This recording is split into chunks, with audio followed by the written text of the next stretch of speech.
ஊடக நண்பர்கள் அனைவருக்கும் வணக்கத்தை தெரிவித்துக் கொள்கிறோம். பிப்ரவரி 4ஆம் தேதி நாங்கள் நடத்துகின்ற கொங்கு மண்டல எழுச்சி மாநாட்டிற்கான விளக்க கூட்டமாக இன்றைக்கு கரூரிலே நடத்தியிருக்கிறோம். பிப்ரவரி 4ஆம் தேதி பெருந்துறையிலே மாநாடு மட்டுமல்ல, அந்த மாநாட்டை ஒட்டி 12,000 பேர் கலந்து கொள்ளுகிற உலக சாதனை வள்ளிக்கும்மி நிகழ்ச்சி நடத்த இருக்கின்றோம். கொங்கு மண்டலத்திலிருந்து 12,000 பெண்கள் அதிலே கலந்து கொள்கிறார்கள். இது உலக சாதனையாக நிகழ்த்துவதற்கான அந்த ஏற்பாடுகளை சிறப்பாக செய்து கொண்டிருக்கிறோம். வள்ளிக்கும்மி என்பது கொங்கு மண்டலத்தினுடைய பண்பாடு, ஒரு பாரம்பரிய கலை. இந்த வள்ளிக்கும்மியை தடை செய்ய வேண்டும் என்று ஒரு சில அமைப்புகள் தீர்மானம் கூட போட்டிருக்கிறார்கள். அதையெல்லாம் நாங்கள் வன்மையாக கண்டிக்கிறோம். நாங்கள் ஒவ்வொரு கிராமத்திலும் பெண்கள் ஒன்று சேர்ந்து இந்த வள்ளிக்கும்மியை நடத்துகிறார்கள். அதன் மூலமாக விழிப்புணர்வு பெறுகிறார்கள். ஒருவரை ஒருவர் சந்தித்துக் கொள்ளக்கூடிய ஒரு வாய்ப்பை இது உருவாக்கி இருக்கிறது. அதை பொறுக்க முடியாமல் அதற்கு எதிரான கருத்துக்களை சொல்கிறவர்கள் ஏதோ உள்நோக்கத்தோடு பேசுகிறார்கள். ஆனால் எதிர்ப்பு வரத்தான் நாங்கள் 10,000 என்று இருந்த அந்த சாதனை நிகழ்வு இது 12,000ஆக மாறி இருக்கிறது. ஆனால் அந்த வள்ளிக்கும்மி நிகழ்வு அந்த சாதனைக்கு பிறகு உலக அளவிலே பேசப்படும். கரூர் மாநகரத்தை பொறுத்தவரை பேருந்து நிலையம் வெகு ஆண்டுகளாக எதிர்பார்த்து கொண்டிருந்தது. நிதியும் ஒதுக்கப்பட்டிருக்கிறது. ஆனால் பேருந்து நிலையம் இதுவரை வராமல் இருப்பது கரூர் மக்களுடைய வருத்தத்தை அதிகப்படுத்தி இருக்கிறது. இதற்கு மேலும் கரூர் மாநகரத்திலே அமைய இருக்கிற அந்த பேருந்து நிலையத்தை தாமதப்படுத்தக்கூடாது. அதே போல பழைய பேருந்து நிலையத்திலே வசதிகள் இல்லாமல் மக்கள் அவதிப்படுகிறார்கள். புதிய பேருந்து நிலையம் அமைகின்ற வரை பழைய பேருந்து நிலையத்திலே என்ன வசதி இல்லையோ அதை உடனடியாக செய்து கொடுக்க வேண்டும். கோயம்பள்ளி மேலப்பாளையம் உயர்மட்ட இணைப்பு பாலம் 10 ஆண்டுகளுக்கு மேலாக 2 பக்கம் பாலம் அமைந்து நடுவிலே இணைப்பில்லாமல் கிடப்பிலே கிடக்கிறது. இன்னும் தாமதப்படுத்துவது சரியாக இருக்காது. கடந்த 10 ஆண்டுகளாக நடைபெறவில்லை, அது ஒரு பக்கம். ஆனால் இப்போதும் தாமதம் ஆகக்கூடாது என்பதுதான் மக்களுடைய எதிர்பார்ப்பாக இருக்கிறது.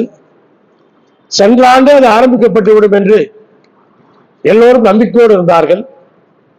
ஆனால் அந்த பால இணைப்பு இதுவரைக்கும் செய்யப்படவில்லை. இன்னும் தாமதப்படுத்தாமல் உடனடியாக செய்ய வேண்டும். அதே போல மாண்புமிகு அமைச்சர் அவர்கள் பல்வேறு முன்னெடுப்புகளை கரூருக்காக செய்திருந்தார். அதை நானும் அறிவேன்.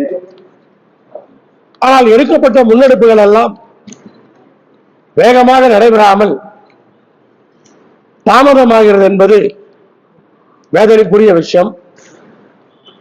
அத்தனை திட்டங்களையும் தாமதப்படுத்தாமல் உடனடியாக நடத்த வேண்டும் என்பதுதான் எங்களுடைய கோரிக்கை.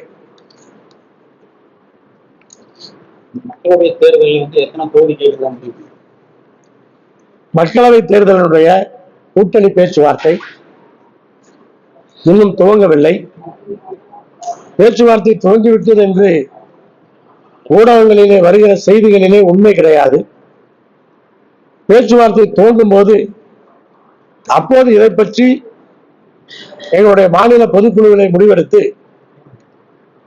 அதற்கான பேச்சுவார்த்தையை நடத்துவோம். ஒரே நாடு ஒரே தேர்தல் சொல்லி இந்த பொதுக்களை கருத்து தெரிவிக்கக்கூடிய தேர்தல் செய்யலாம். ஒரே நாடு ஒரே தேர்தல் என்பது அது அதிபர் ஆட்சி முறையை நோக்கி பயணிக்கின்ற திட்டம். அது நம்முடைய நாட்டினுடைய சூழ்நிலைக்கு அது ஒத்து வராது. அதனால் என்ன முயற்சிகள் எடுத்தாலும் அதற்கான குழுவை போட்டாலும் இந்த விஷயம் இப்போதைக்கு நடைமுறை சாத்தியம் அல்ல. காவேரி கோதாவரி இணைத்துக்கிட்டு ரொம்ப டிலே நடக்குது. அன்னைக்கு ஒரு பேட்டி தமிழ்நாடு ஏமாற்றப்படுகிறது. 2014ஆம் ஆண்டு பாரதத்தினுடைய பிரதமர் அவர்கள் தேர்தலிலே வாக்குறுதிகளை கொடுத்த போது தமிழ்நாட்டுக்கான ஒரு முக்கிய வாக்குறுதியாக கங்கையும் காவிரியும் இணைக்கப்படும் என்று சொன்னார். அதற்கான எந்த முயற்சியும் எடுக்கப்படவில்லை. 2019 கோதாவரியை கொண்டு வந்து இணைப்போம் என்று சொன்னார்கள். அதற்கும் எந்த முன்னெடுப்பும் எடுக்கப்படவில்லை. 24 எதை இணைப்போம் என்று சொல்லுவார்கள் என்று எனக்கு தெரியவில்லை. பல்வேறு விஷயங்களை பேசுகின்ற பாரதிய ஜனதா கட்சியினுடைய தலைவர்கள் இப்படி 2014 வைத்த அந்த தேர்தல் வாக்குறுதி இன்னும் நிறைவேற்றப்படவில்லை என்பதை பேச மறுக்கிறார்கள். 2014 18-19% வாக்குகள் பெற்றோம் என்று சொன்னால் அந்த கூட்டணி பிஜேபி கூட்டணியிலே காவிரியும் கங்கையும் இணைப்போம் என்ற அறிவிப்பு ஒரு முக்கிய காரணம். ஆனால் ஆட்சிக்கு வந்த பின்னால் அதை பற்றி கவலையே இல்லாமல் இருப்பதை கேள்வி கேட்க வேண்டிய அவசியம் நமக்கு இருக்கிறது.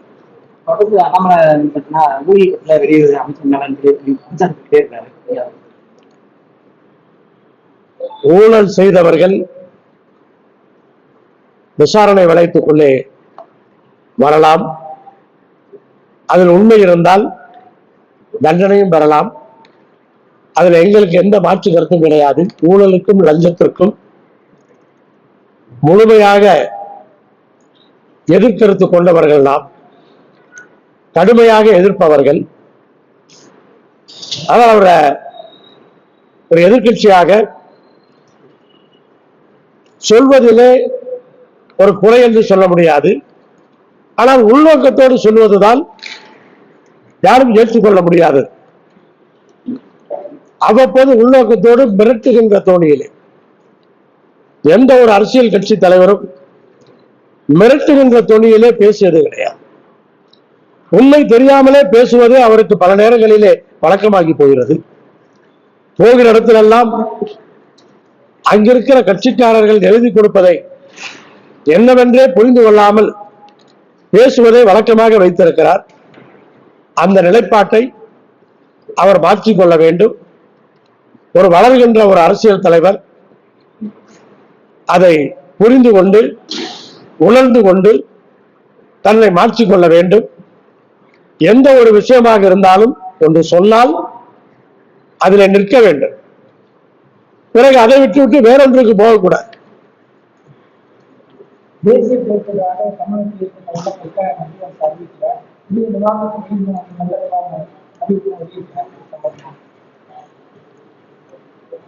சென்னையிலே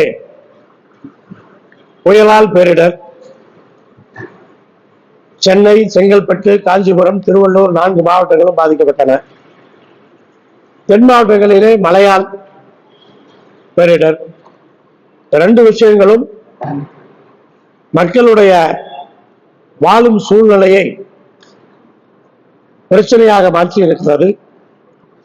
உடனடி தேவைகளுக்காக மாநில அரசு நிவாரணத்தை அறிவித்து அதை கொடுத்திருக்கிறார்கள், கொடுத்துக் கொண்டிருக்கிறார்கள். ஆனால் இது போதாது. கட்டமைப்புகள் நிறைய சரி செய்ய வேண்டிய அந்த அவசியம் இருக்கிறது. அதற்கு மாநிலத்தினுடைய நிதி போதாது. ஒன்றிய அரசு நிதி கொடுத்தாக வேண்டும். அதை வைத்துத்தான் கட்டமைப்புகளை திரும்பவும் பழைய நிலைக்கு கொண்டு வர முடியும். நாம் கொடுக்கிற வரிப்பணத்திலே ஒரு 30% தான் நமக்கு திட்டங்களாக திரும்பி வருகிறது என்பதை எல்லோருமே பேசக்கூடியது. நம்முடைய வரிப்பணத்திலே குஜராத்துக்கும் உத்தரப்பிரதேசத்துக்கும் சில வட மாநிலங்களுக்கும் ஒன்றிய அரசு நிதியை கொட்டி கொடுக்கிறது. ஆனால் மற்ற மாநிலங்களுடைய வளர்ச்சிக்கு நாம் நிதி கொடுத்து உதவுகிறோம். அந்த நன்றி உணர்ச்சி ஒன்றிய அரசுக்கு வேண்டும். அதனால பேரிடருக்கான தேவையான நிதியை ஒன்றிய அரசு தாமதப்படுத்தாமல் உடனடியாக ஒதுக்க வேண்டும்.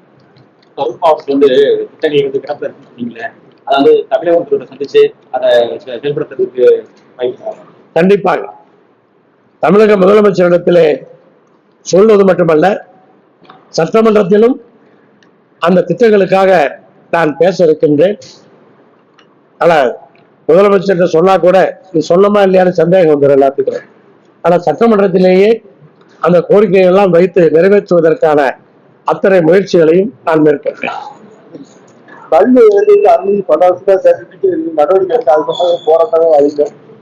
எங்களுடைய நிலைப்பாட்டிலே அதுல எந்த மாற்றமும் கிடையாது.